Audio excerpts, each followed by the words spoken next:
queridos irmãos e irmãs, que bênção, que alegria podermos louvar o Senhor, podermos dizer, nós somos gratos a Ti, Senhor. E nesta tarde nós vamos estar falando exatamente sobre esse tema, gratidão, confiança e oração.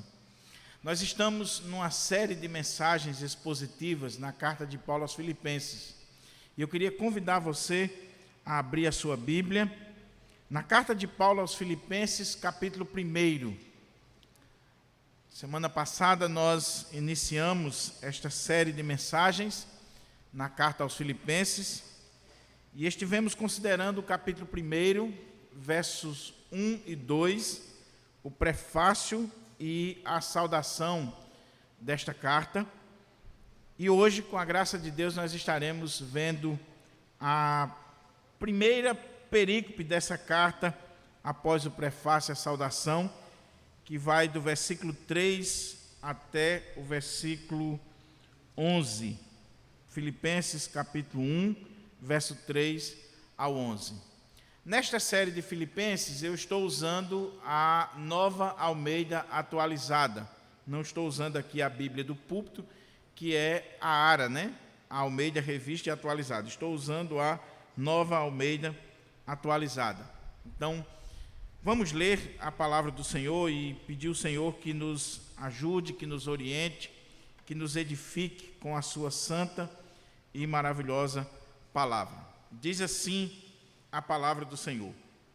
Filipenses 1, 3 ao 11. Diz assim a palavra de Deus. Dou graças ao meu Deus por tudo o que lembro de vocês, fazendo sempre com alegria súplicas por todos vocês em todas as minhas orações. Dou graças pela maneira como vocês têm participado na proclamação do Evangelho, desde o primeiro dia até agora. Estou certo de que aquele que começou boa obra em vocês há de completá-la até o dia de Cristo Jesus. Aliás, é justo que eu assim pense de todos vocês, porque os trago no coração, seja nas minhas algemas, seja na defesa e confirmação do Evangelho, pois todos vocês são participantes da graça comigo. Pois Deus é testemunha da saudade que tenho de todos vocês, no profundo afeto de Cristo Jesus. E também faço esta oração, que o amor de vocês aumente mais e mais em conhecimento e toda percepção, para que vocês aprovem as coisas excelentes e sejam sinceros e inculpáveis para o dia de Cristo, cheios do fruto de justiça que vem por meio de Jesus Cristo, para a glória e louvor de Deus. Vamos orar ao Senhor, vamos pedir a Ele que nos abra a porta à palavra nesta tarde, que fale ao nosso coração, que esta série de Filipenses venha de fato mudar a nossa vida, mudar o rumo da nossa história, que o Senhor, através do seu Espírito Santo, possa de fato transformar as nossas vidas. Eu peço ao Senhor a começar em mim, que possa haver essa mudança, essa transformação. Oremos em nome de Jesus. Pai, muito obrigado, Senhor, por esta rica oportunidade que nós estamos tendo aqui na nossa igreja, de, aos domingos à tarde, nós estarmos reunidos para adorar o Senhor na beleza da Tua santidade. Que privilégio, Senhor, que honra nós temos poder se reunir como igreja no dia do Senhor para adorar o Senhor e aprender da Tua palavra. Mas também eu quero te agradecer por esta carta tão preciosa que é a carta aos Filipenses. E quero te pedir, Senhor, que esta série seja impactante na nossa vida, a começar na minha vida, Senhor. Que haja mudança, que haja transformação, que haja gozo na minha alma e na alma dos meus irmãos, à medida que nós formos estudando essa carta. Fala conosco, Senhor. Fala aquilo que nós precisamos ouvir, e não pura e simplesmente o que nós queremos ouvir. transforma a nossa vida para a glória do Teu nome. Que as palavras dos meus lábios e o meditar do meu coração sejam agradáveis na Tua presença, ó Senhor, rocha minha e redentor meu. Amém. Amém. Meus queridos irmãos, mantenha a sua Bíblia aberta neste primeiro capítulo de Filipenses, para que a gente possa meditar na palavra do Senhor. O tema que nós estamos dando para a mensagem de hoje é gratidão, confiança e oração. E esse tema ele está fundamentado exatamente nas três partes deste parágrafo, na divisão que nós notamos aqui neste parágrafo. No primeiro momento, nós vemos aqui Paulo dando graças. Você vê isso aqui do versículo 3 até o versículo 6 e 7. Paulo vai dar graças aqui ao Senhor. Quando nós olhamos aqui no versículo 6, na verdade o primeiro ponto é do versículo 3 ao 5. Versículos 6, 7 e 8, você vai ver Paulo expressando aqui uma confiança. E versículo 9 a 11, você vai ver aqui Paulo orando. Então, é baseado nesta divisão do capítulo, da perícope que nós temos aqui diante de nós, que demos esse tema: gratidão, confiança e oração. Mas antes de entrarmos no texto, deixa eu trazer aqui à sua memória o que nós já vimos e assim nós vamos avançando na compreensão da carta aos Filipenses. Nós vimos que Paulo escreveu essa carta e ele escreveu quando estava preso. Essa carta é uma das cartas da prisão. Paulo estava preso quando escreveu a carta aos Filipenses. Isso por volta do ano 62 da nossa era. Paulo havia plantado a igreja de Filipos, a igreja dos Filipenses, 10 anos antes, por volta do ano 52. Havia plantado essa igreja. O contexto da plantação dessa igreja está lá no capítulo 16 do livro dos Atos dos Apóstolos, do verso 6 até o 40, quando Paulo, impulsionado pelo Espírito Santo, ele vai ser comissionado para pregar o evangelho na Europa. Ele queria ir para a Ásia e o Senhor faz com que ele adentre em território europeu para pregar o evangelho. Estando em território europeu, ele vai fixar-se na cidade de Filipos, que era a primeira do distrito ali da Macedônia. Chegando aqui na cidade de Filipos, que era uma colônia romana, uma cidade extremamente importante, onde os veteranos de guerra do exército romano moravam, Paulo, procurando uma sinagoga para pregar o evangelho, ele não encontra, provavelmente porque não tinha naquela cidade 10 judeus, e ele vai para um lugar de oração. Ele ficou sabendo que existia um lugar de oração à beira de um rio, fora da cidade, e ele vai àquele lugar de oração e encontra ali algumas mulheres orando. E você sabe da história, ele prega o evangelho, Lídia se converte, que era uma vendedora de púrpura, uma mulher rica. Depois nós temos a conversão, eu acredito que foi uma conversão, primeiro uma libertação e depois uma conversão daquela jovem que era possessa por espíritos e que, adivinhando, dava lucro aos seus senhores. Depois nós temos Paulo e Silas sendo perseguidos, indo parar na prisão, no contexto da prisão com o terremoto, a conversão do carcereiro.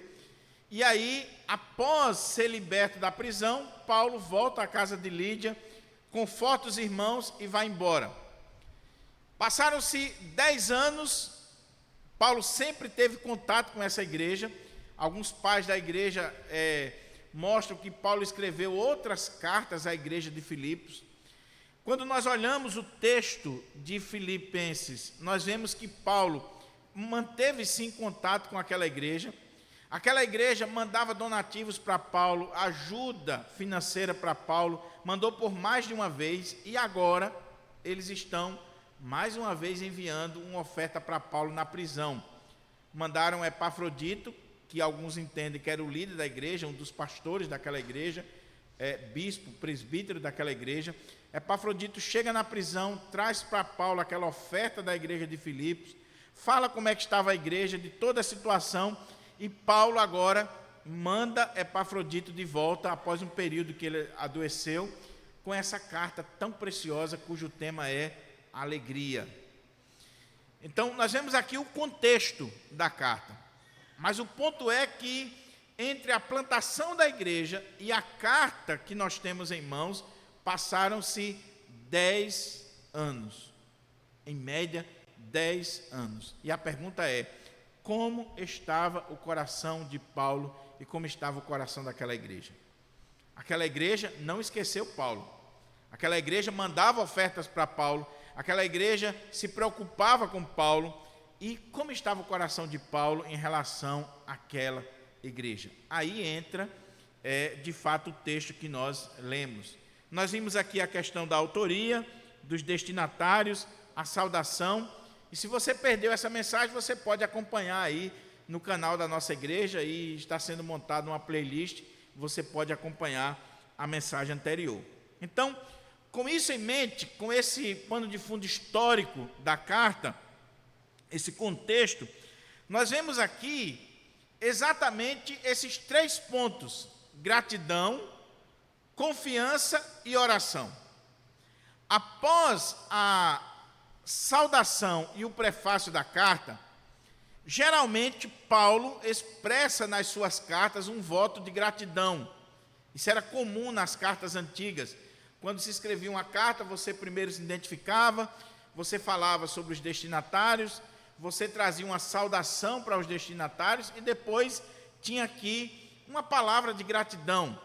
E é interessante que das 13 cartas que Paulo escreveu, somente em 2, por exemplo, na carta aos Gálatas, Paulo não faz isso. Paulo já vai com os 2 pés ali, porque o problema lá era sério. Mas aqui Paulo tira um espaço para expressar a sua gratidão àquela igreja.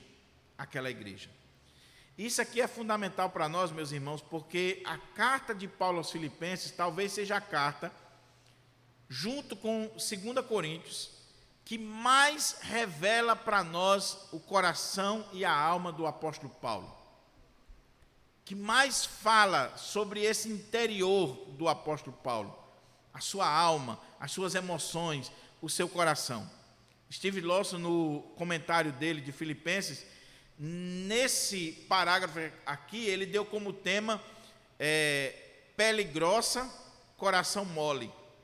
Porque ele diz que esse texto aqui mostra um Paulo que era pele grossa, casca dura, e o pastor muitas vezes tem que ser assim, tem que ser pele grossa, casca dura, para poder enfrentar os falsos mestres, enfrentar determinadas situações, mas ao mesmo tempo, embaixo dessa pele grossa, tem que ter ali um coração mole, um coração amoroso.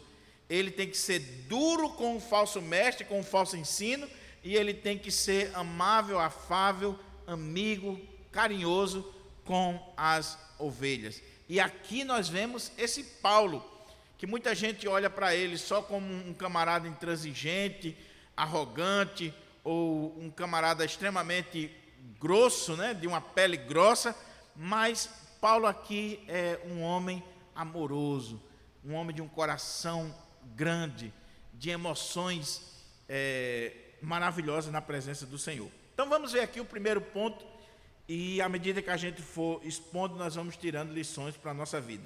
Primeiro ponto, a gratidão. Olha como é que o texto começa: dou graças ao meu Deus por tudo o que lembro de vocês. Olha como é que Paulo começa essa perícope. Igreja dos Filipenses, eu dou graças ao meu Deus por tudo o que lembro, por tudo o que recordo de vocês. Se você olhar o livro de Atos, se você olhar o contexto da plantação dessa igreja, humanamente falando, talvez Paulo não tivesse muito motivo para, à medida que lembrasse daquela igreja, dar graças a Deus. Talvez as reminiscências de Paulo eram amargas, se a gente olhar do ponto de vista humano. Por quê? Porque ali Paulo sofreu, ali Paulo foi preso, ali Paulo foi caluniado, ali Paulo recebeu varadas. É só você olhar o capítulo 16 do livro de Atos e você vai ver que, por causa da libertação daquela jovem demoniada, os senhores daquela jovem, os ricos ali de Filipos, levaram Paulo diante do pretório, dos pretores, e acusaram eles de sedição, de tumulto, de estarem provocando desordem pública em Filipos. E aí os pretores rasgaram as vestes de Paulo e mandaram que os lictores, eles viessem e dessem varadas em Paulo. Então Paulo apanhou com varas, levou uma surra grande, com a pele nua, que era para cortar a carne. Eles não davam com vestes, que era para piorar a situação. Eles tiravam as vestes, pegavam aquelas varas, soldados romanos extremamente preparados fisicamente, na arte de causar sofrimento, e eles bateram em Paulo e Silas o ponto que puderam. E bateram, e depois colocaram na prisão, num cárcere interior, num buraco. Dentro da prisão, numa cela daquela prisão, ainda tinha um buraco, uma espécie de cisterna, onde ali Paulo e Silas foram colocados. Então, olhando do ponto de vista humano, como é que Paulo dá graças pelo que se lembra lá da igreja de Filipos? Só que Paulo está dizendo assim: dou graças ao meu Deus por tudo que lembro de vocês, porque Paulo tinha muitas coisas boas para se lembrar lá de Filipos. Meus irmãos, Paulo foi para Filipos, Paulo chegou à Europa por causa de uma revelação de Deus. Era o Espírito de Jesus que estava dirigindo a sua vida. E ele viu um varão macedônio dizendo: passa a Macedônia e ajuda-nos. Era Deus dirigindo. Chegando ali, ele encontra aquelas mulheres à beira do rio e ele começa a pregar a palavra de Deus. E quem se converte? Lídia, vendedora de púrpura, uma mulher rica, influente, uma mulher que era temente a Deus, que estava buscando encontrar a verdade divina. Então Paulo com certeza se lembrava da conversão de Lídia, como Deus abriu o seu coração à medida que Paulo foi pregando a palavra, à medida que Paulo foi ensinando o evangelho. Diz lá em Atos que o Senhor abriu o coração de Lídia para compreender aquilo que Paulo falava. Ele dava graças a Deus por isso. Ele dava graças a Deus pela libertação daquela jovem demoniada. Ele dava graças a Deus porque naquela noite, mesmo debaixo de açoites, mesmo debaixo de escárnio, de coisas tão terríveis que eles estavam enfrentando, mas ele se lembrava daquela noite de louvor, daquela vigília que eles fizeram na prisão. Você já pensou que coisa? Eles estão totalmente surrados, eles estão no cárcere interior, mas diz a Bíblia que à meia-noite Paulo e Silas oravam e cantavam louvores a Deus, e diz que os demais presos os escutavam. Paulo lembrava disso. Paulo lembrava dessa graça que Deus lhe deu na prisão, de poder cantar, mesmo estando numa situação terrível. Paulo lembrava dos presos que estavam ouvindo e que foram tocados pela mensagem. Paulo lembrava do carcereiro entrando desesperado naquela prisão e dizendo que iria se matar. E de repente Paulo diz: não te faça nenhum mal, porque nós estamos aqui. E o carcereiro entra e diz: senhores, que farei para ser salvo? E Paulo se lembra da resposta que deu: crendo no Senhor Jesus, será salvo tu e a tua casa. Naquela mesma noite, Paulo pregou para o carcereiro, pregou para a sua família. O carcereiro foi batizada a família toda. A igreja do Senhor está crescendo. Então, quando Paulo diz assim: dou graças ao meu Deus por tudo o que lembro de vocês, Paulo está trazendo à sua memória todos esses atos soberanos de Deus, essas bênçãos de Deus na vida da igreja, ali em Filipos. E ele diz assim: dou graças ao meu Deus por tudo o que lembro de vocês. Ele se lembrava das ofertas que a igreja mandava para ele. Ele vai dizer aqui na carta que quando ele esteve em Tessalônica, a igreja de Filipos mandou oferta para ele. Aquela igreja nunca desamparou o apóstolo Paulo, nunca deixou Paulo na mão, sempre esteve com ele. Então, Paulo tem tudo para dizer assim: dou graças ao meu Deus por tudo o que lembro de vocês, fazendo sempre com alegria súplicas por todos vocês em todas as minhas orações. Todas as vezes que Paulo orava, lembrava daquela igreja, lembrava daqueles irmãos, ele dava graças pela vida daqueles irmãos. Aqui mostra um Paulo que era um homem de oração, e toda vez que ele orava e lembrava da igreja, ou toda vez que ele lembrava, ele orava pela igreja, ele dava graças a Deus pela igreja dos Filipenses. Ele trazia à memória a vida daqueles irmãos. Eu pergunto para você, será que alguém pode dar graças pela sua vida, por tudo que lembra de você? Será que o pastor da sua igreja, daqui a 10 anos, 20 anos, 30 anos, ele pode olhar para trás e dizer: eu dou graças a Deus por tudo que eu lembro de vocês, por tudo que eu recordo de vocês? Não que eu tive uma estada aí fácil, não, teve lutas, teve provas, teve dificuldades, mas quando eu me lembro de vocês, dos membros da igreja, de cada membro da igreja, de cada irmão da igreja, eu dou graças a Deus. Todas as vezes que eu estou orando e que vem à minha mente a imagem de vocês, eu dou graças a Deus. Aqueles irmãos foram bênção na vida de Paulo, e Paulo foi bênção na vida dele. Isso aqui, meus irmãos, serve para vocês e serve para mim. Será que daqui a 30, 40 anos, quando eu não estiver mais aqui, eu pretendo exercer o meu ministério em Pirangi, os 35 anos de ministério. 10 já está chegando, ano que vem, né? Já estou completando 10 anos aqui em Pirangi.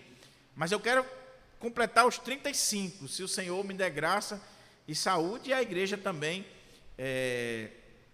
nas eleições, estarem elegendo de acordo com a vontade de Deus.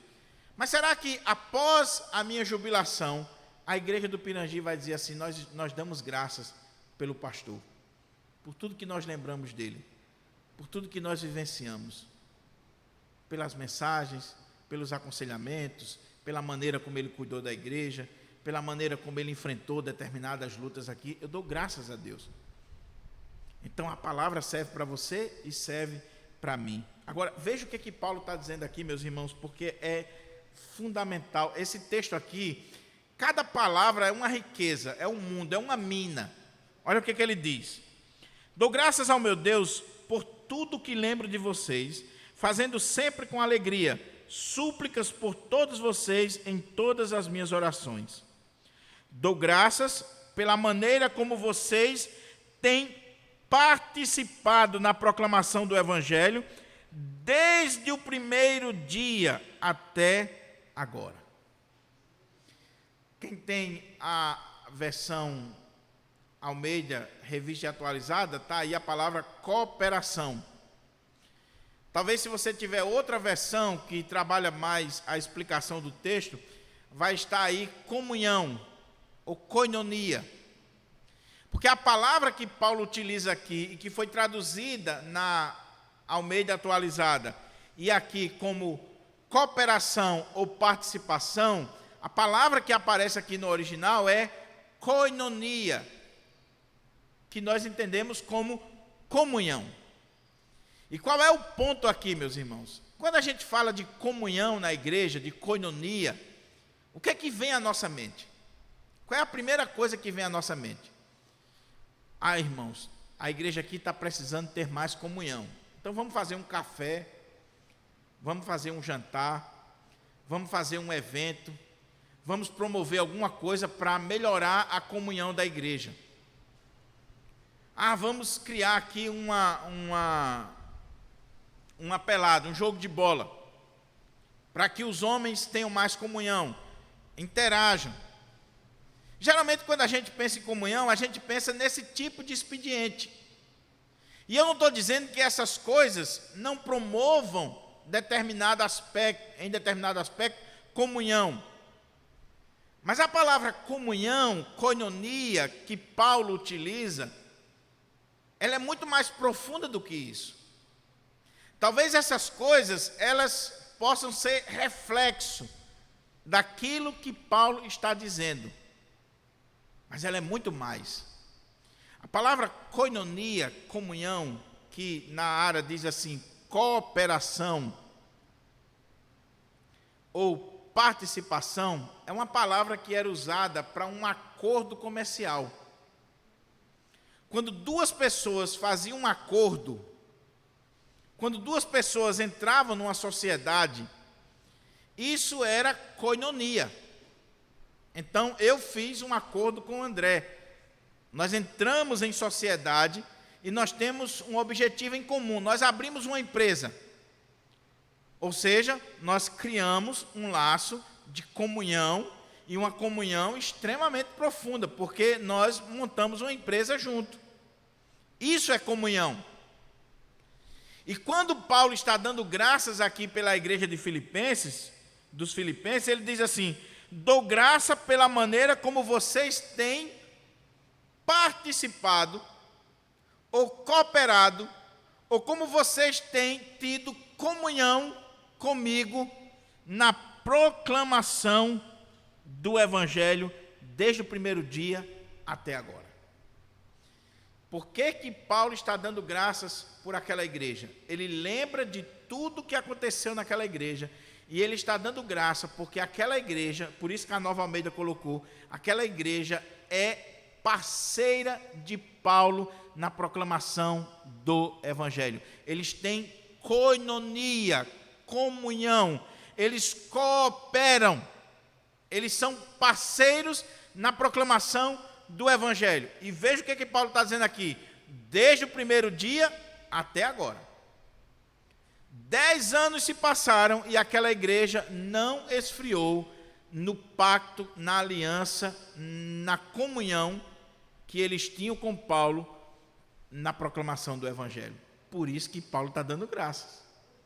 Por isso que Paulo está dizendo: olha, eu dou graças a Deus por tudo que eu lembro de vocês. Eu trago vocês na minha mente, eu trago vocês na minha memória, e eu faço sempre, com alegria, súplicas, eu intercedo, eu clamo a Deus, eu oro a Deus por todos vocês, sempre nas minhas orações. Paulo orava sempre por aquela igreja, e o fundamento estava aqui: eu dou graças pela maneira como vocês têm participado, têm tido comunhão comigo na proclamação do Evangelho, desde o primeiro dia até agora. Aquela igreja era uma igreja missionária, mas não só missionária, parceira do apóstolo na obra missionária. Eles enviaram ofertas, eles enviaram ajuda, eles estavam com Paulo, quando Paulo não tinha condições financeiras para estar em determinada cidade, como foi o caso em Tessalônica, como foi o caso em Corinto, que a igreja de Corinto era uma igrejinha mão de vaca que não queria pagar o salário de Paulo. Aí, os irmãos da Macedônia, eles enviaram ofertas, dinheiro. Isso é comunhão. O que eu quero dizer? Quando a gente acha que comunhão é simplesmente tomar um cafezinho, é simplesmente bater uma bolinha, é simplesmente ter um momento depois do culto, nós estamos equivocados. Comunhão é quando nós temos a capacidade de colocar a mão no bolso e de investir na vida do outro, de investir na obra de Deus, de ser parceiro, cooperador, de estar junto na obra de Deus. Isso é comunhão. Essa é a verdadeira comunhão. E como fruto dessa verdadeira comunhão, vem as outras coisas. Mas o ponto aqui é que eles tinham uma tarefa em comum, um alvo. Eles tinham uma sociedade para a proclamação do Evangelho. E eles fizeram isso desde o primeiro dia até ali. 10 anos se passaram e eles continuam. Sabe por quê, meus irmãos, Paulo está dizendo isso? E por que Paulo está dando graças? Porque começar um trabalho é fácil. Difícil é perseverar. Olha, esse ano eu vou ajudar a obra missionária. Eu vou ter comunhão com um missionário que está lá do outro lado do mundo. Aí faz contato, se empolga, pega o endereço do missionário, a conta, tudinho, faz um grupo, aí começa. Passou um mês, 2, 3, começa a esfriar, daqui a pouco o pobre do missionário não sabe nem que você existe mais. Tem alguma coisa errada. Mas Paulo diz, vocês tiveram comunhão comigo desde o primeiro dia até agora. Até agora, 10 anos se passaram e eles estão mandando ofertas. Eu já falei esse exemplo aqui na igreja, mas entendo que cabe muito bem no texto que nós estamos expondo. Uma vez eu fui pregar numa igreja batista, e era um culto festivo, onde os jovens da igreja, eles, durante um tempo, eles arrecadavam, né, ofertas, eles vendiam bolo, eles vendiam sorvete, eles faziam várias coisas, e aquele culto era o culto onde todo mundo ia trazer, né, o resultado do trabalho e a oferta missionária para enviar para um missionário. E eu fui convidado para pregar nesse culto. E eu fiquei tão emocionado, irmãos, que ao invés de eu ir ali levar a palavra para edificar aqueles irmãos, eu confesso a vocês que eu saí mais edificado do que eles. Por quê? Porque eu fiquei sabendo o núcleo da coisa, Glória. Os jovens da igreja não foram os presbíteros, não foram os diáconos, não foi a turma rica da igreja. Os jovens da igreja, na sua grande maioria, estudantes, não tem nenhum ricão. Os jovens da igreja, uma igreja simples, os jovens da igreja, eles se juntaram e disseram assim, nós temos um trabalho que precisa ser aberto em canto fulano de tal, era em outro estado.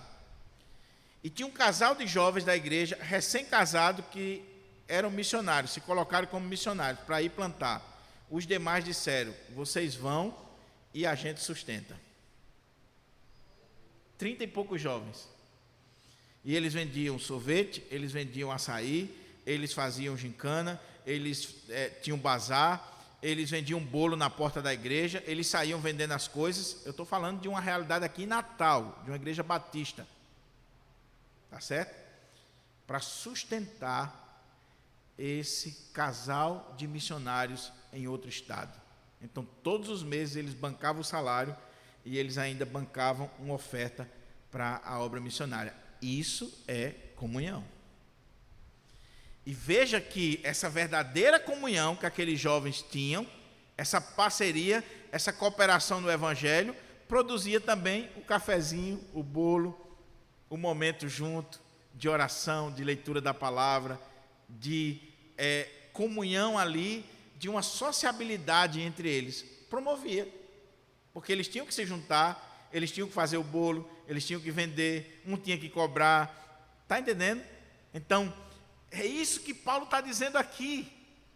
Aquela igreja tinha uma profunda comunhão com Paulo, e Paulo, quando se lembra daquela igreja, ele dá graças a Deus, e ele ora, ele suplica a Deus pela vida deles, e ele está dizendo, eu dou graças a Deus pela vossa participação na proclamação do Evangelho desde o primeiro dia.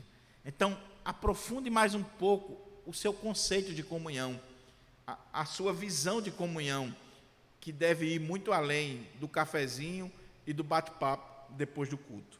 Agora, chegamos então ao versículo 6. E nesse versículo 6, Paulo vai agora expressar uma confiança.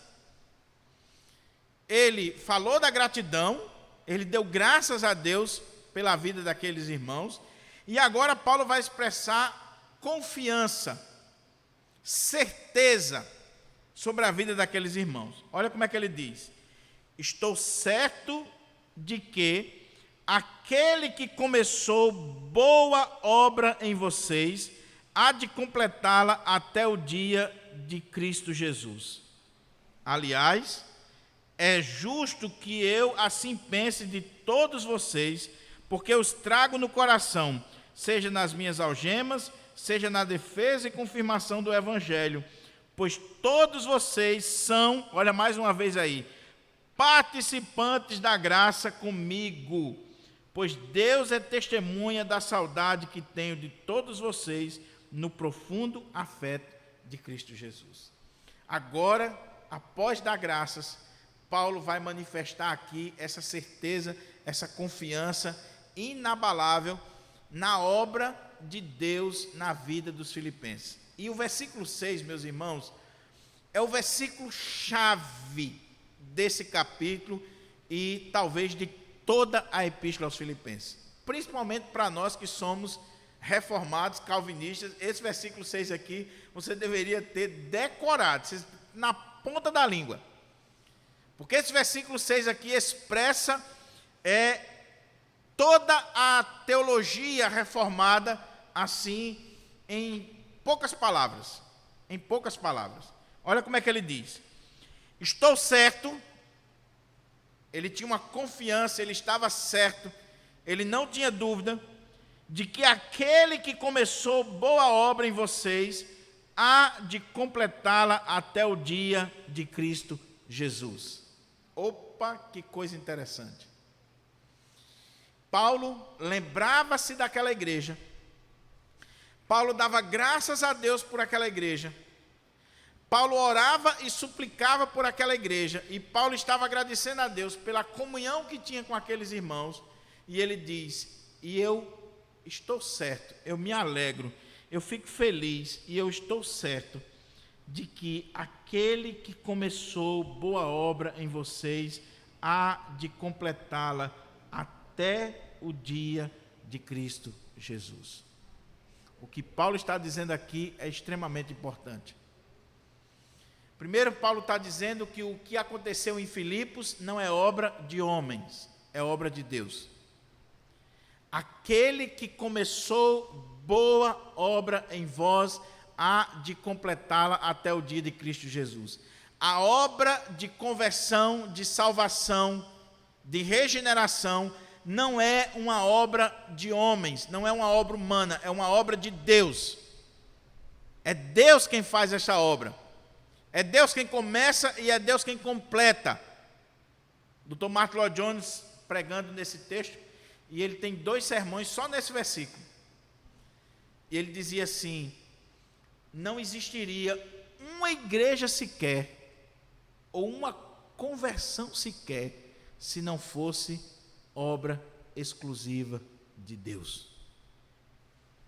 Não haveria conversão, não haveria igreja, não haveria obra missionária, não haveria nada, se não fosse uma obra exclusiva de Deus. Deus é quem é soberano nessa questão de salvação, de plantação de igreja, de obra missionária. Não é o homem, não depende do homem. Por isso que Paulo está dizendo, aquele que começou a boa obra em vós. Quem foi que pregou lá? Foi Paulo e Silas, Timóteo e Lucas.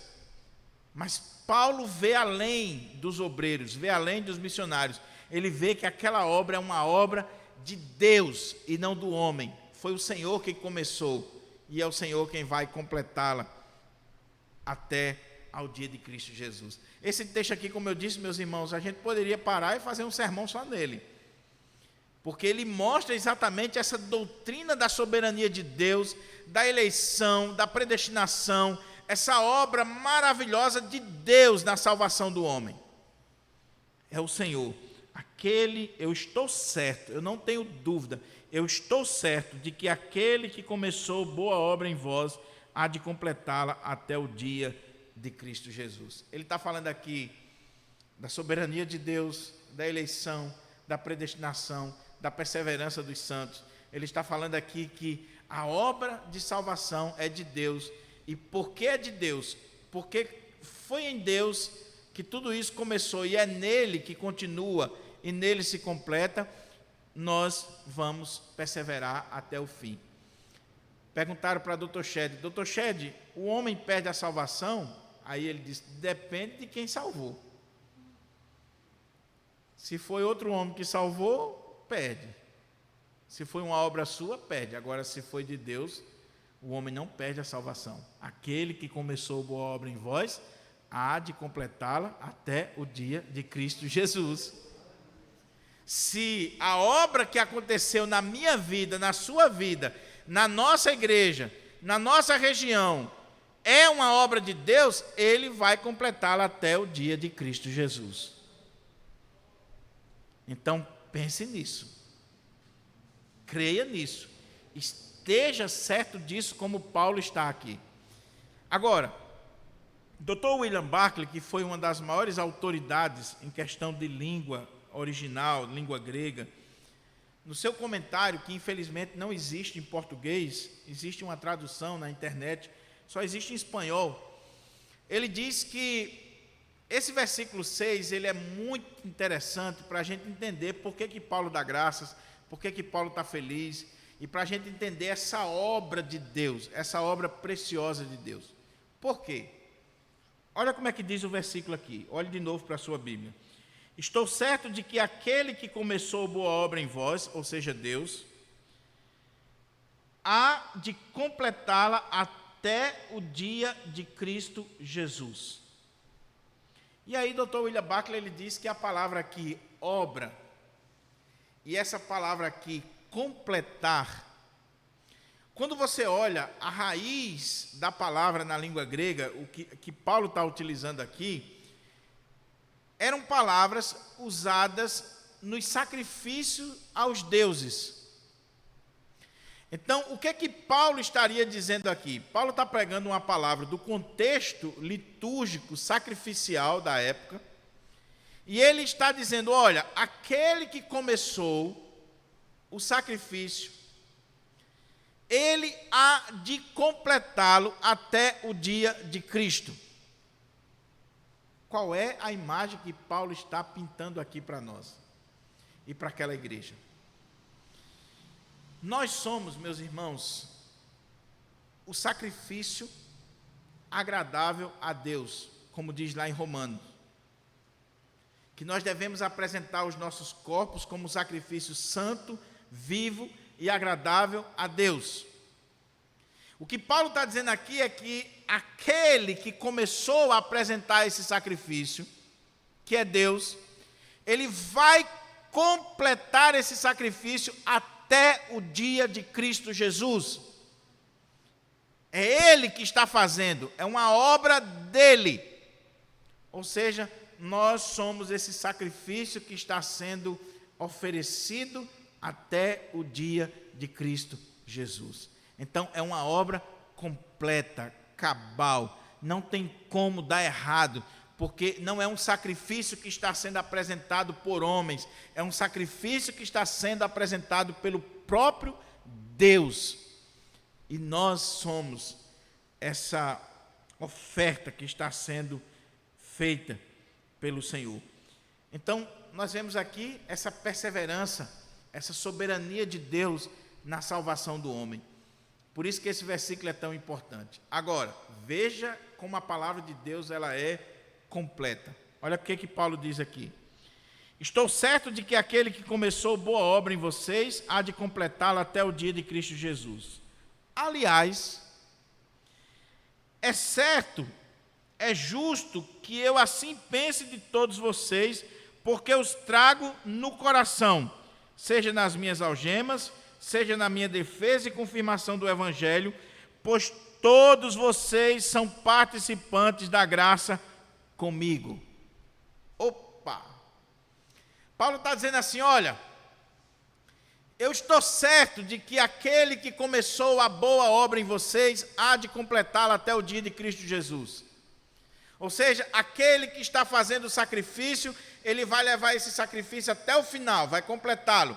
Não tem como vocês se perderem. Vocês vão perseverar até o fim. Eu dou graças por causa disso. Eu me alegro nisso. Eu me regozijo diante de Deus, porque A obra que começou aí em Filipos não tem perseguição, não tem capeta, não tem demônio, não tem homem, ninguém que bote essa obra abaixo, porque é obra de Deus. Ele começou e ele vai terminar. A igreja é uma obra de Deus. Nunca o homem vai conseguir destruir. Nunca. Nunca. Quanto mais gente morria no Império Romano, mais gente se convertia. A ponto de um pai da igreja dizer assim: o sangue dos mártires é a sementeira do evangelho. Quanto mais sangue é derramado, mais crente surge, mais crente aparece. E os imperadores não conseguiam entender isso. Só que a soberania de Deus não anula a responsabilidade humana. Paulo diz: eu estou certo de que aquele que começou a boa obra em vocês vai completá-la. A obra é dele, foi ele que fez, e é ele que vai completar. Aliás, é justo que eu tenha esse pensamento de vocês. Primeiro, porque eu trago vocês no coração. Aquela igreja fazia parte do coração de Paulo, estava no coração de Paulo. Dr. Warren Wiersbe, ele pregando nesse texto, o seu comentário ele divide em 3 pontos. Ele diz que nós podemos pregar aqui baseado em 3 pontos. Fica a dica aí, homilética para os pregadores. Paulo trazia aquela igreja na mente, Paulo trazia aquela igreja no coração e Paulo trazia nas suas orações. Ele divide nesses 3 pontos esse parágrafo. Então, Paulo está dizendo assim: olha, eu sei que vocês vão perseverar e vão continuar até o dia de Cristo Jesus, porque é o Senhor quem vai fazer isso. Ele começou a boa obra e ele vai continuar. Aliás, é justo que eu pense assim de vocês, porque eu trago vocês no meu coração. Vocês fazem parte do meu coração, seja nas minhas algemas, seja na defesa e confirmação do Evangelho, pois todos vocês são participantes da graça de Deus comigo. Da graça comigo. Mais uma vez aparece aqui a palavra koinonia na língua original. Isso aqui, meus irmãos, é muito interessante. Muito interessante. Porque o que Paulo está dizendo aqui? Como é que a gente defenderia a perseverança dos santos? Como é que nós defenderíamos a salvação de alguém e que aquela pessoa não perde a salvação? Eu acho que os teólogos aqui da nossa igreja iriam fazer muito bem. Sabe como? Pegando os argumentos bíblicos, teológicos, filosóficos, toda uma lógica da teologia, para dizer: olha, o crente não perde a salvação. Não é assim que a gente faz? Não é assim que a gente prova que o outro é salvo, que o outro é um eleito, predestinado? Como? A gente argumenta à luz da Bíblia e seguindo toda a lógica ou filosofia bíblica. E não está errado não, é assim que a gente tem que fazer. Mas Paulo vai usar aqui uma lógica prática. O que Paulo vai dizer? Olha, eu dou graças a Deus pela vida de vocês, e eu estou certo de que aquele que começou a boa obra em vocês há de completá-la, ou seja, vocês não vão perder a salvação, vocês não vão se desviar, vocês não vão sair fora. Sabe por quê? Porque eu trago vocês no coração, seja nas minhas algemas, seja na minha defesa, seja na confirmação do Evangelho, pois todos vocês são participantes da graça comigo. O que Paulo está dizendo aqui, meus irmãos? A obra de salvação é uma obra exclusiva e soberana de Deus. Ponto. Ninguém discute isso. Ao Senhor pertence a salvação, lá em Jonas 2,9. A salvação é do Senhor, Ele dá a quem quer e Ele faz como lhe apraz, Ele é soberano. Mas essa obra de salvação, quando ela acontece na vida do ser humano, o ser humano ele dá provas, indícios, ele manifesta atitudes que, olhando do ponto de vista humano, você pode dizer assim: aqui houve uma obra de Deus. Essa pessoa é convertida. Ela dá provas de conversão, de transformação. E o que que Paulo está dizendo aqui? Meus irmãos, é justo que eu pense de vocês, que Deus fez uma obra em vocês, que Deus há de completar essa obra na vida de vocês. Sabe por quê? Porque eu trago vocês no meu coração e vocês têm sido participantes da graça comigo. O que que Paulo está dizendo? Quando eu olho para vocês e vejo o testemunho de vocês, e vejo vocês contribuindo com a proclamação do Evangelho, investindo na obra missionária, fazendo a obra de Deus, cuidando dos obreiros de Deus, eu não tenho dúvida que houve salvação na vida de vocês e foi uma obra de Deus. E alguns podem dizer assim, mas Paulo está usando um argumento muito prático e talvez até materialista. Mas sabe o que é, meus irmãos? Olha, você quer ver se uma pessoa se converteu de verdade? Alguém já disse, veja como é que é o bolso dela. Porque a última parte do homem que se converte, dizem todos os estudiosos, é o bolso. Quando o bolso não é convertido, ainda está faltando alguma coisa. Então, o que aconteceu com a igreja de Filipos? Veja que Paulo não está falando aqui só de Lídia, por favor. Lídia era rica. E Lídia ajudou na obra missionária. Ela abriu a sua casa, ela transformou a sua casa numa igreja. Mas Paulo não está falando só de Lídia. Talvez alguém fale, pastor, mas Lídia poderia ajudar na obra missionária, porque Lídia tinha dinheiro.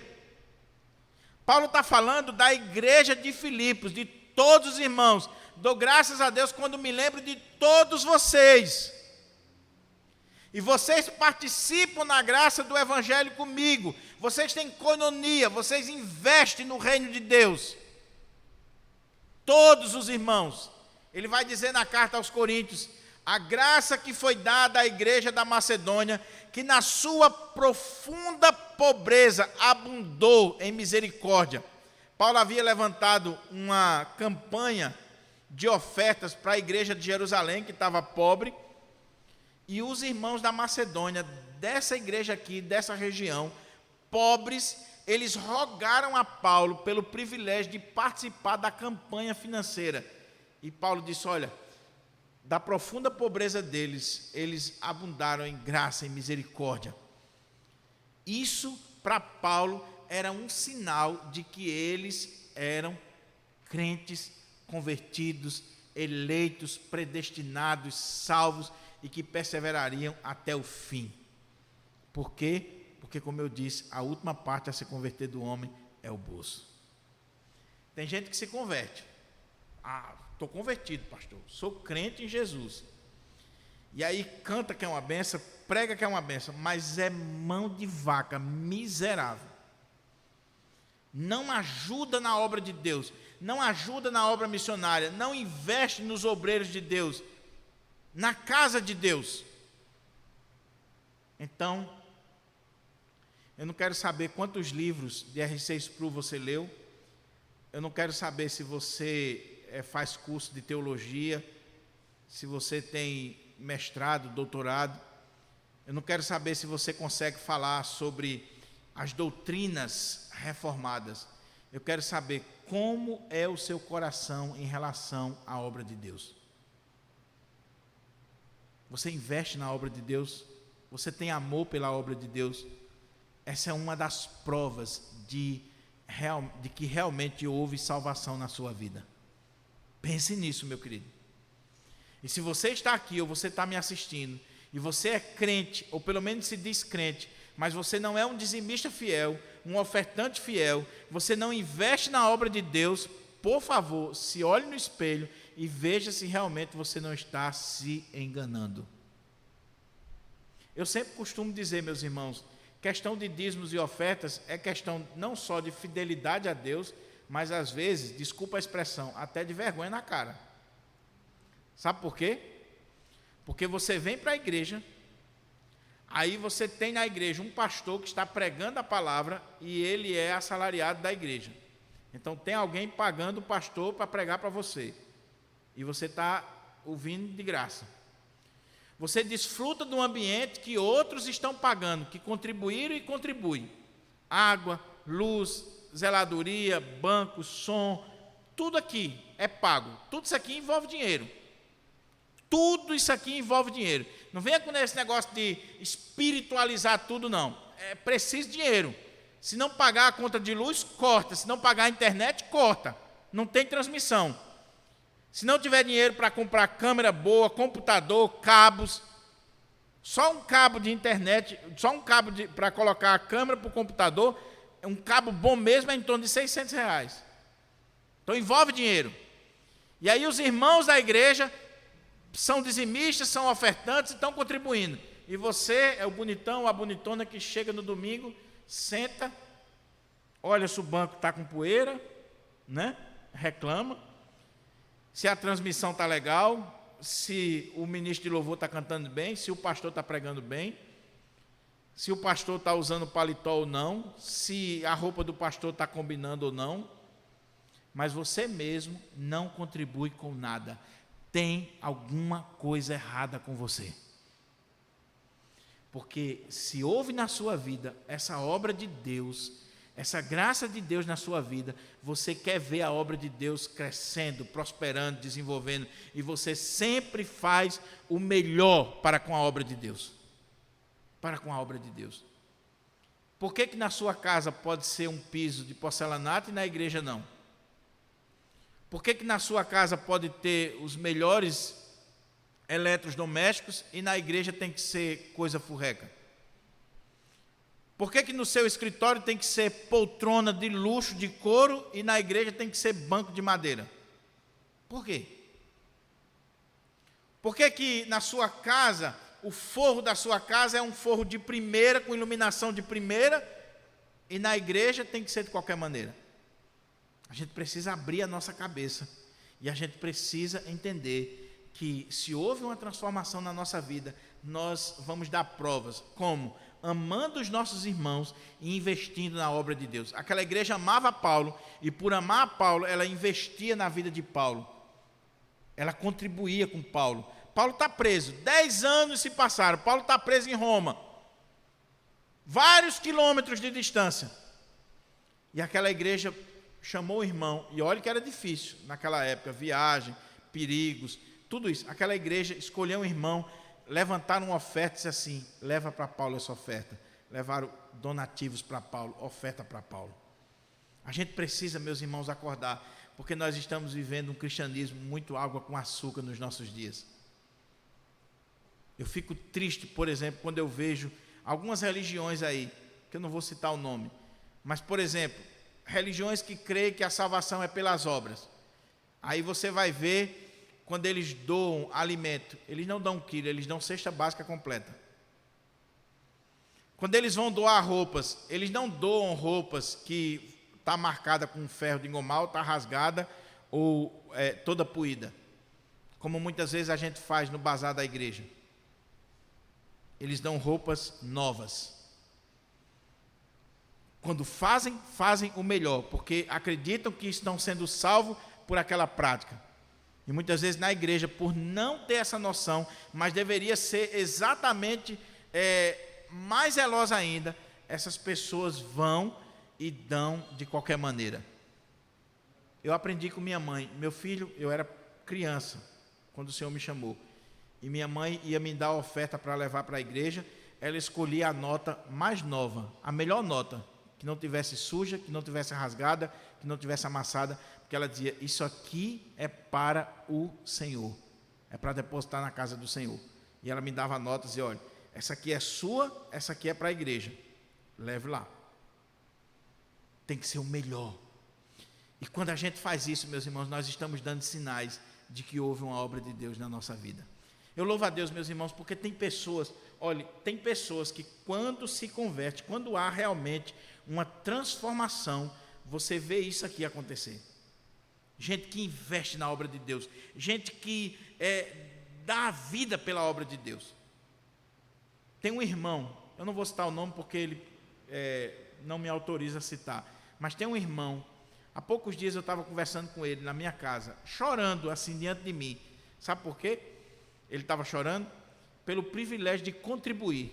Ele separa todo mês, além do dízimo, ele separa da empresa dele todo mês um dinheiro para um missionário, um dinheiro para ajudar na plantação de uma igreja, um dinheiro para comprar livros para dar para pastores que não têm condições de comprar. Todo mês ele separa da empresa dele recursos para a obra de Deus, ajudar pessoas no Brasil, fora do Brasil, obreiros, gente pobre, irmão humilde, e ele chorando, conversando comigo.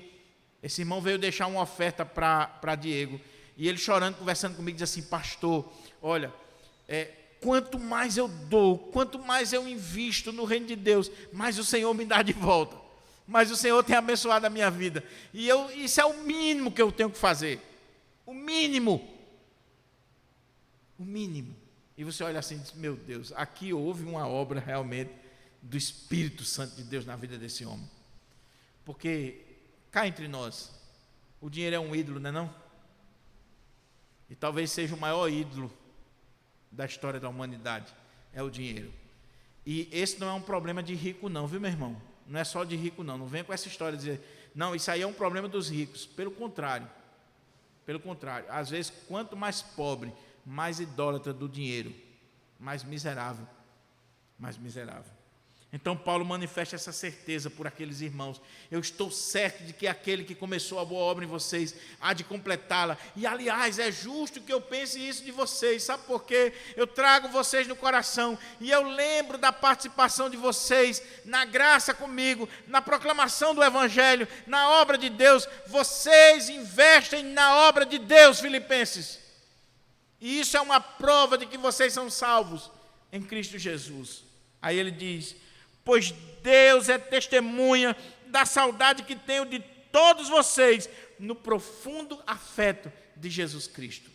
Paulo, quando se lembra daqueles irmãos, da obra de Deus na vida daqueles irmãos e da obra que aqueles irmãos estão fazendo para Deus, da coinonia, da comunhão, do empenho daqueles irmãos na obra, ele diz para aqueles irmãos: Deus é testemunha da saudade que eu tenho de todos vocês.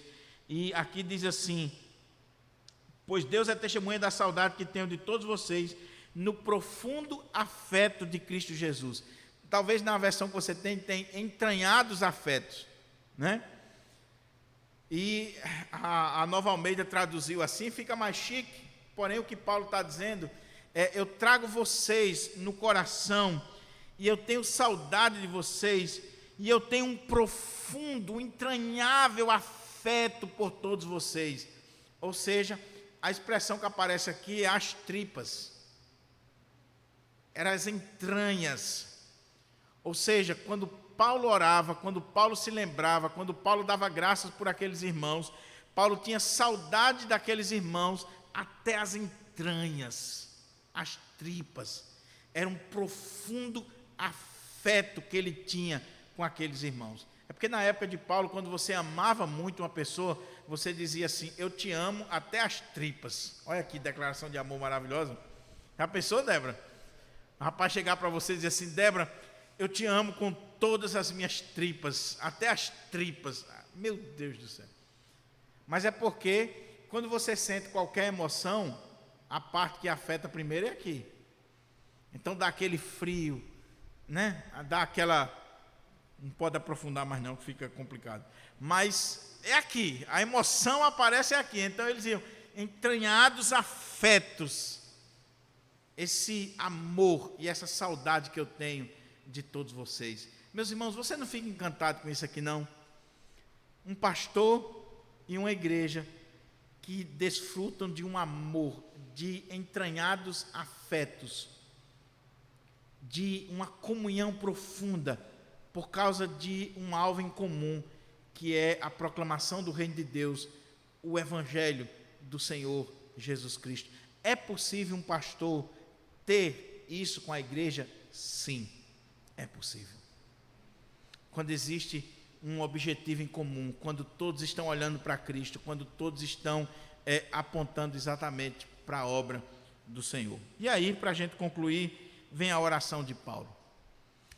E a oração de Paulo, meus irmãos, é uma oração extremamente importante. Alguém já disse que Paulo alcança as alturas excelsas da sua teologia nas suas orações. Se você quer entender a teologia de Paulo, leia as orações de Paulo. Se você quer entender a teologia de alguém, escute ela orando. Você sabe como é que é a teologia de uma pessoa quando você pede para ela orar. Na hora que ela abre a boca e ela começa a orar, você descobre muita coisa a respeito dela. Então Paulo, ele dá graças, ele manifesta a confiança e agora ele vai orar. E ele diz assim: e também faço esta oração. Olha que coisa tremenda, meus irmãos. Porque no primeiro momento pode parecer uma contradição. A oração de Paulo com o que Paulo acabou de dizer pode parecer uma contradição. Paulo manifestou confiança. Paulo disse que o Senhor começou a obra e que vai completar. Paulo está dizendo que é justo pensar isso daqueles irmãos, porque eles são parceiros, eles têm comunhão com Ele, eles não desistiram, eles sempre estiveram ali juntos, então Ele tem eles no coração, Ele tem afeto por eles, mas Ele diz assim: e também faço esta oração, que o amor de vocês aumente mais e mais em conhecimento e toda a percepção. Ué, quando você olha o texto anterior, não parece que não tem mais nada para acrescentar? O Senhor começou a boa obra, há de completá-la, é a parte de Deus, está garantido. Eles estão dando provas de conversão. Eles, desde o primeiro dia até esse momento que Paulo está escrevendo a carta, eles têm comunhão com Ele e participam na proclamação do Evangelho, investem na obra de Deus, estão dando provas de conversão. Aí a pergunta é: orar para Deus aumentar o amor? Orar para que eles continuem firmes? Não parece uma contradição? Não, meus irmãos, não parece. O que está acontecendo aqui é que a soberania de Deus não anula a responsabilidade humana. A obra é de Deus, é Deus quem faz. Você está crescendo na fé, você está prosperando na fé, mas você não pode desistir de continuar na presença de Deus, dizendo: Senhor, me dá graça, Senhor, me converte, Senhor, me ajuda, Senhor, eu sou dizimista, eu sou ofertante, mas Senhor, me ajuda a ser mais liberal, a ser mais generoso, a orar mais, a ler mais a Bíblia, a contribuir mais, a fazer mais a tua obra, porque a nossa tendência é relaxar. Você pode ser o crente mais fervoroso da igreja, canelinha de fogo. Você pode ser o cara mais profundo na Bíblia. Se você não continuar pedindo graça a Deus e orando ao Senhor para que o Senhor continue abençoando a sua vida, você pode ter uma surpresa. Eu não estou dizendo que você perca a salvação ou que você está condenado. Eu estou dizendo que você pode ter surpresas na sua vida. O desânimo pode vir, pode bater. O amor pode estar diminuindo, esfriando. Você investia tanto na obra de Deus, você fazia tanto bem, mas de repente você se cansou de fazer o bem. Por isso que Paulo diz assim: não nos cansemos de fazer o bem. Agora veja que a oração de Paulo é interessante. Ele diz assim: também faço esta oração, que o amor de vocês, eles já tinham amor, não tinham? Investiam na obra missionária, estavam mandando ofertas, era uma igreja extremamente amorosa. Mas eu oro, vocês já têm amor, vocês já têm a obra de Deus na vida de vocês, mas eu oro para que o amor de vocês aumente mais e mais. Meu querido irmão e minha querida irmã, hoje você tem que ser mais crente do que ontem, não pode ser o contrário. Hoje você tem que orar mais do que ontem, que contribuir mais do que ontem. A sua vida tem que ser uma crescente. Você não pode diminuir. Então ele já tinha um amor, mas poderia aumentar mais e mais. E Paulo ainda diz assim: que o amor de vocês aumente mais e mais em conhecimento e toda percepção ou prudência. Aqui tem um ponto interessantíssimo para nós. Por quê? Amor sem conhecimento ou sem percepção, ele é prejudicial. Aquela pessoa amorosa, mas que não tem sabedoria, conhecimento, percepção, ela pode causar mais mal do que bem. Por quê? Um exemplo: você é uma pessoa extremamente amorosa, generosa, gosta de ajudar as pessoas. Aí tem alguém necessitando de alguma coisa, você começa a sustentar ele. E tome cesta básica, tome dinheiro, paga as contas e vai ajudando e ajudando e ajudando. Tem alguma coisa errada aqui? Não. Você está fazendo o que deve fazer. Porém, esse amor que está sendo demonstrado aqui, ele precisa ter conhecimento e percepção, prudência. Eu tenho que saber se aquilo que eu estou fazendo vai de fato ajudar aquela pessoa ou vai prejudicá-la. Em que sentido? Tem determinadas pessoas que você deve dar a cesta básica, que você deve dar ajuda financeira, mas que você não pode tornar isso um hábito na vida dela, porque você vai destruir ela. Então é melhor que você arrume uma lavagem de roupa para ela da próxima vez, do que você manter ela com a cesta básica todo mês dando dinheiro, e todo mês pagando as contas dela. Você tem que chegar e dizer: meu querido, eu tenho aqui um mato para você capinar, eu tenho aqui alguma coisa para você fazer, eu vou conseguir um trabalho para você, para que o cara não fique acomodado. Então é um amor com percepção, com prudência, com conhecimento. A gente não pode, meus irmãos, por exemplo, estar enviando dinheiro para todo missionário que aparecer, para todo obreiro. Você tem que ter critérios, você tem que ter percepção, você tem que ter prudência. Não é porque diz assim: não, é para a obra de Deus. Sim, é para a obra de Deus, ok. Mas eu vou verificar se realmente é para a obra de Deus. Eu vou ajudar, mas eu vou verificar. Eu quero saber se o que está sendo feito é realmente a obra de Deus, ou se o cara está se promovendo com aquilo, se é para o benefício dele. Daí, meus irmãos, a junta diaconal da igreja tem um papel importante. E eu tenho batido nessa tecla aqui na nossa igreja constantemente. Constantemente. Porque toda igreja tem aquelas pessoas que chegam, que colam, que se escoram ali, e que, se você não tiver cuidado, a renda da igreja vai todinha para ela. Ela se aproveita da igreja. Então, comigo não. Comigo não. Eu ajudo, a igreja ajuda, nós estamos aqui para ajudar, mas nós não estamos aqui para sustentar, desculpa a expressão, vagabundos que não querem trabalhar e que não querem nada. Então, muitas vezes, o amor ele vai se manifestar de forma correta quando a igreja, por exemplo, diz assim: o irmão está desempregado, está precisando de ajuda, ok, vamos ajudar, vamos pagar a conta dele, vamos fazer uma feira. Mas, meu irmão, qual é a sua profissão? Ah, eu não tenho.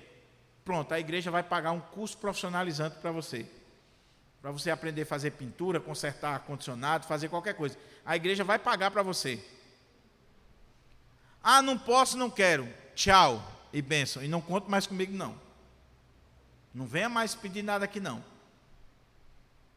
É isso que a gente precisa fazer. Paulo está dizendo: igreja de Filipos, eu oro para que o amor de vocês aumente mais e mais, mas que seja um amor com conhecimento e percepção, que vocês tenham prudência no que vocês estão fazendo, porque tem muita gente que se aproveita. Uma igreja como essa de Filipos, o que ia ter de camarada mandando cartinha, pedindo dinheiro, pedindo oferta, com aquele discurso que é para a obra de Deus, não é brincadeira. Não é brincadeira. Meus irmãos, se o pastor e o tesoureiro da igreja, ele for mole, ele joga o dinheiro da igreja todinho na mão de alguns pilantras que muitas vezes querem se aproveitar. Querem se aproveitar. Daí o pastor ele tem que, como disse o Steve Lawson, né? Ele está corretíssimo. Ele tem que ter a pele grossa, ele tem que ser duro em determinados momentos, e ao mesmo tempo ele tem que ter um coração mole. Tem que ter esse equilíbrio. Mas a hora de dizer chega, chega. Ah, pastor, mas isso não é amor. É amor, sim. É amor com percepção, com conhecimento, com prudência. Eu estou amando aquela pessoa, estou ajudando ela, estou fazendo bem para a vida dela.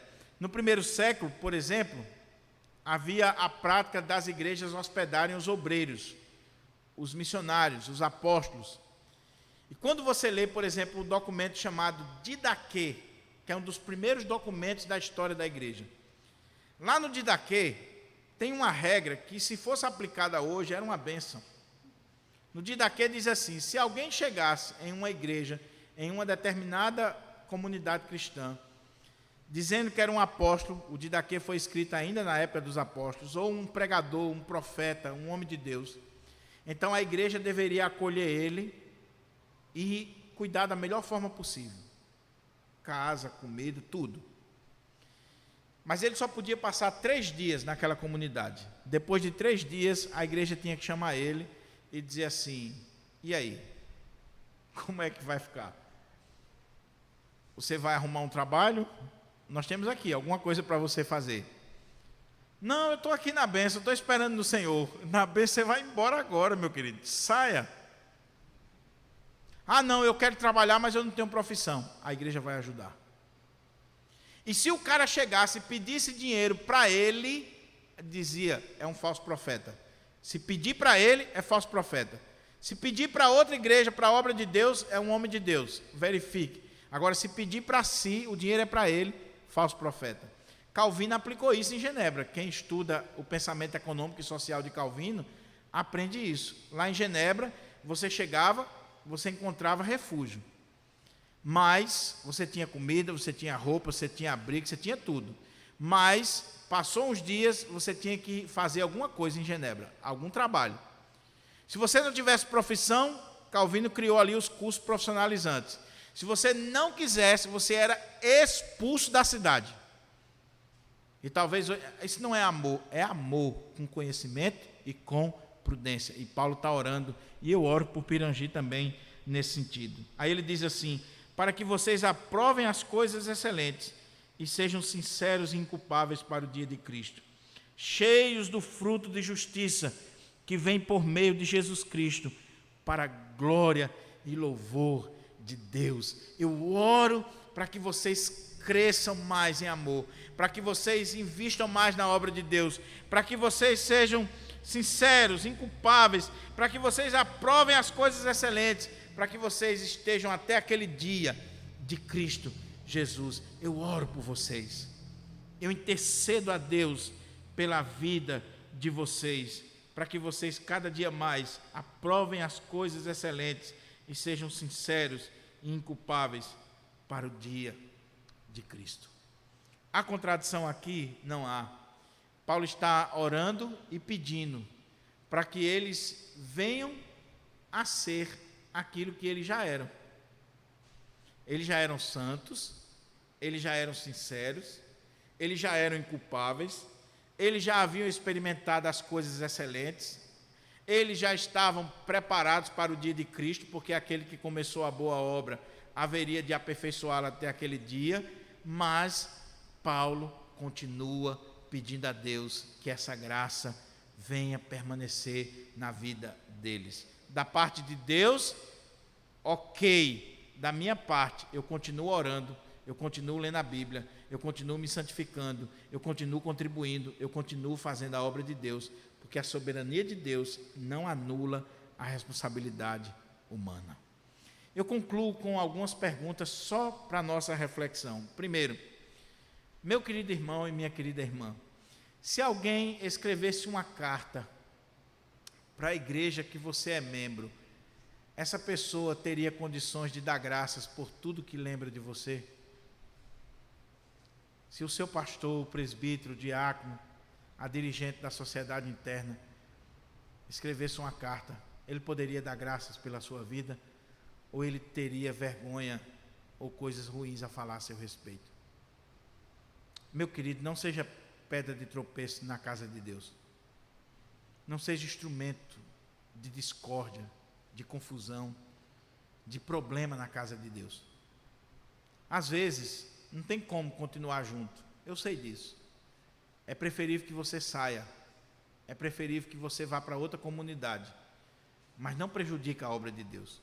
Não seja instrumento de Satanás ali na obra de Deus. Promova a paz, promova a união, para que um dia alguém lembrando de você diga assim: eu tenho saudade de você. Eu tenho saudade. Eu louvo a Deus, meus irmãos, porque eu já passei por algumas igrejas e eu tenho saudade de muitos irmãos. Muitos irmãos.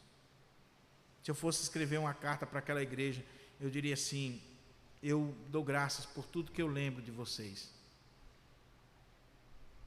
Mas você sabe muito bem que há momentos e há igrejas que o pastor não pode dizer isso.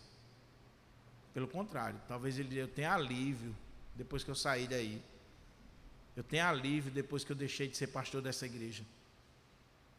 Viva de tal maneira, você que está me assistindo agora, você que é membro de uma igreja, viva de tal maneira que o seu pastor, lá na frente, tenha saudade de você.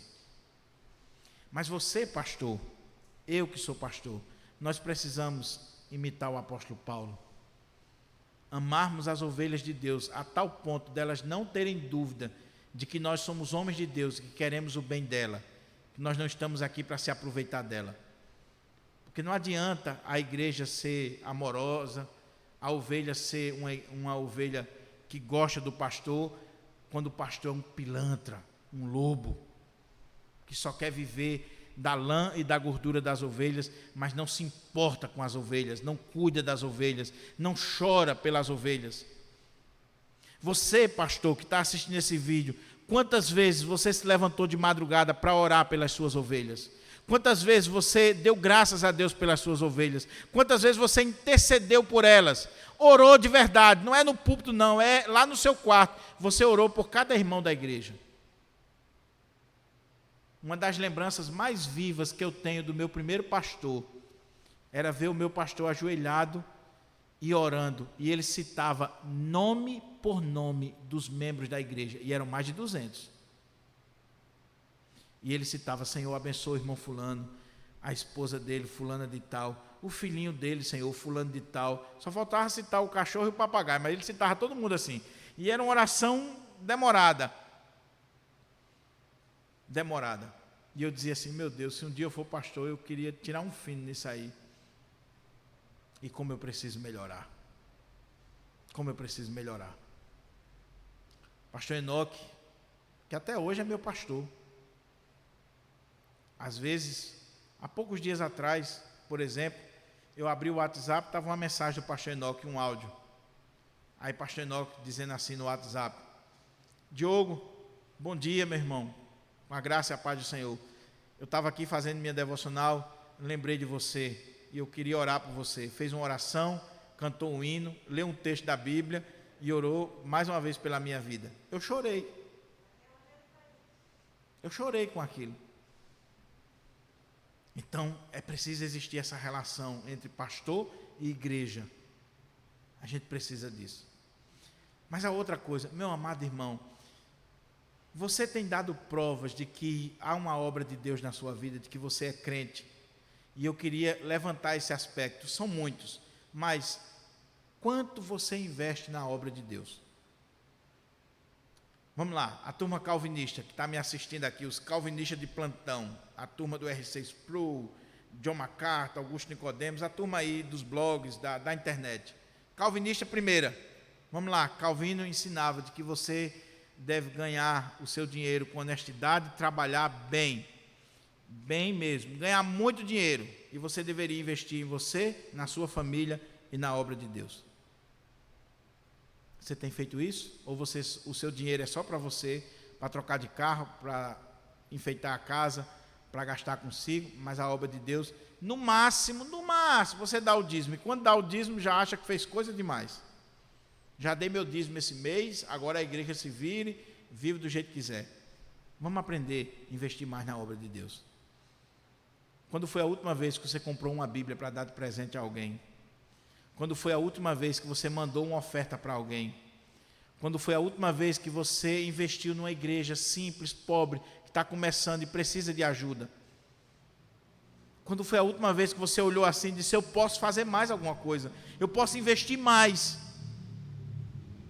E tem coisas, meus irmãos, que não é dinheiro, não tem a ver com dinheiro somente. Eu estou falando de dinheiro, porque foi o caso deles aqui, mas é muito mais que dinheiro.